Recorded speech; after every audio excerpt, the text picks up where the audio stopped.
Welcome back to my channel. आजको vlog मैले start गरिसकेको छु। आज चाहिँ किचन मैले बनाउनु यहाँनिर लगभग रेडी गरिसकेको छु।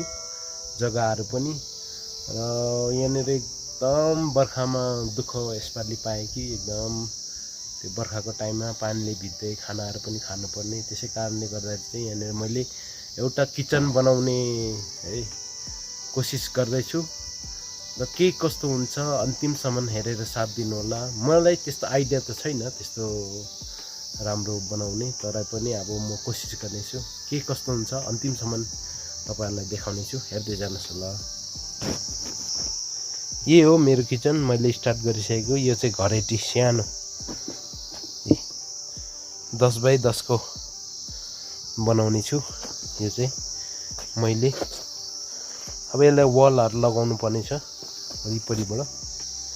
यहाँ अलिअलि ढुङ्गाहरू पनि थुपारिरहेको छु।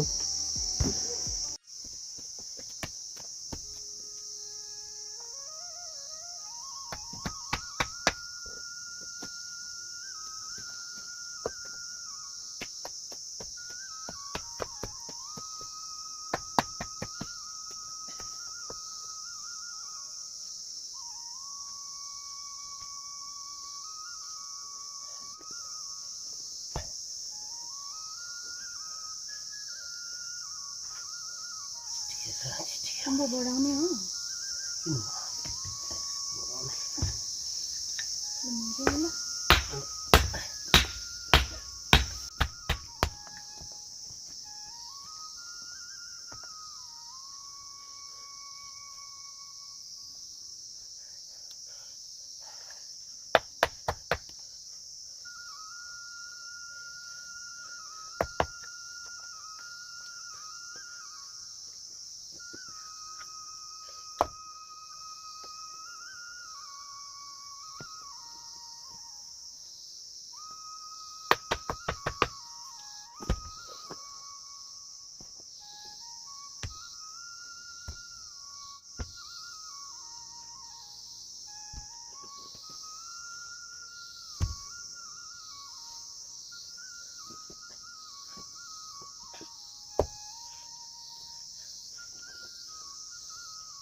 चिया पनि त्यही पकाइ खाँदै हो। चिया पनि यहीँनिर नि, अब कसले पकाइदिए? कोही हुँदैन घरमा, एक्लै हो। अब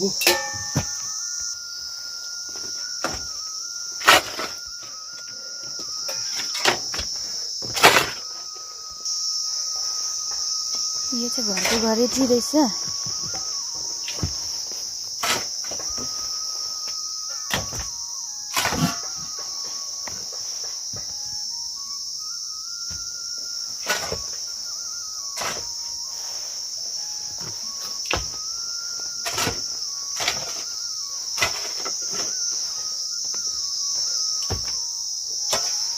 ल भयो।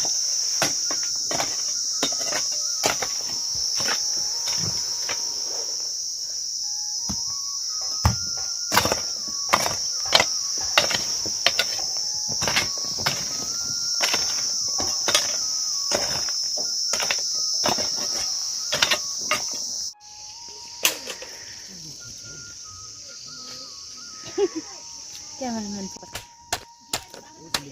यो परिङ चाहिँ टुक्रावरी चाहिँ कुटिवरी यसको बुनेर त्यहाँनिर हाल्नेछु। छाना पनि यसकै र वरिपरि बार्ने पनि यसकै तयारी हुँदैछ। यसको चाहिँ मजाले कुटेर सुकाएर चाहिँ बुन्नुपर्ने हुन्छ। यही परिङ हो यो चाहिँ।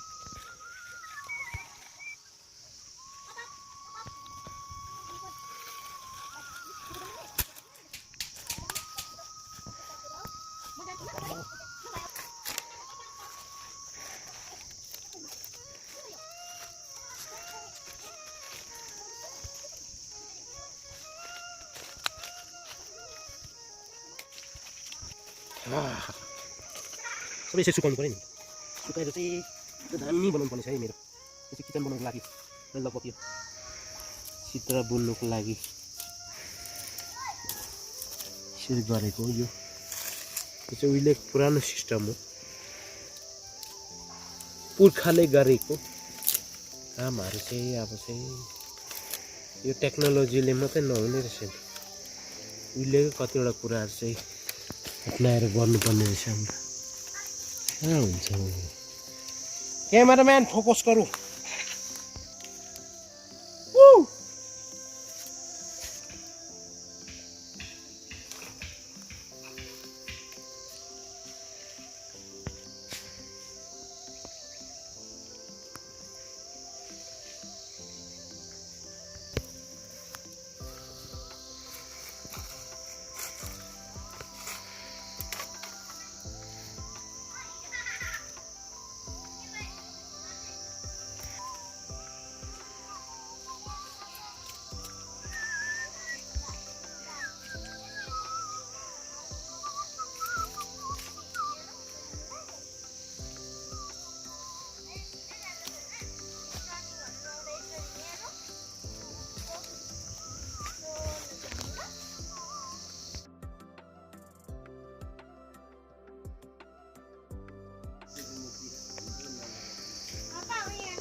यो चाहिँ आफ्नै बारीमा काटिँदैछ घरको प्लेटको लागि। यो मुनिपट्टि राख्नुको लागि चाहिँ अहिले ढाल्दैछु। फरेस्टमा त काट्नु दिँदैन हो, सबै आफ्नै बारीको काटेर हामीले चलाउनु पर्छ। सबै डल्लै काठको लगाउने मेरो यसपालि चाहिँ प्लान छ। यो किचन चाहिँ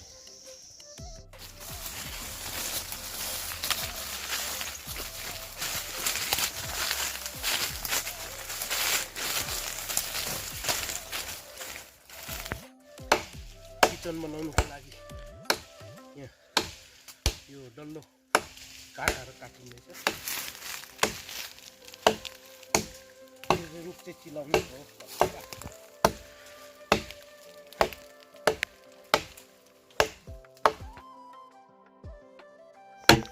यो चाहिँ घरेटीमा चाहिँ यसरी डल्लै काठको राखेर वरिपरि अब म चाहिँ बनाउने यसपालि मेरो प्लान भएको छ। सबै डल्लो काठ लगाएर यो सानो मेरो किचन, यसमा चाहिँ आगो मात्रै फुक्ने। त्यो पछाडिपट्टि जुन चाहिँ देख्दै हुनुहुन्छ नि मेरो चुल्हा, हो त्यही राख्नुको लागि चाहिँ बनाएको। यो चाहिँ मेरो पापा हो।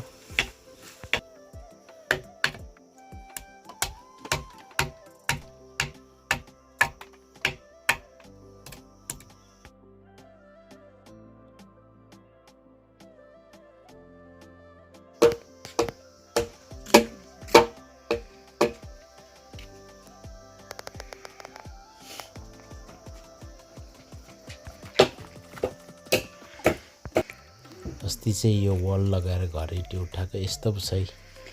मैले यही माथिनिर डल्लो काठ राख्दैछु। यो चाहिँ खराएको माउहरू अब ब्याउन आँटेको छ यिनीहरूलाई। दुईटा छ।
लौ त साथीहो, आजको भ्लग यहीँ अन्त गर्न चाहन्छु।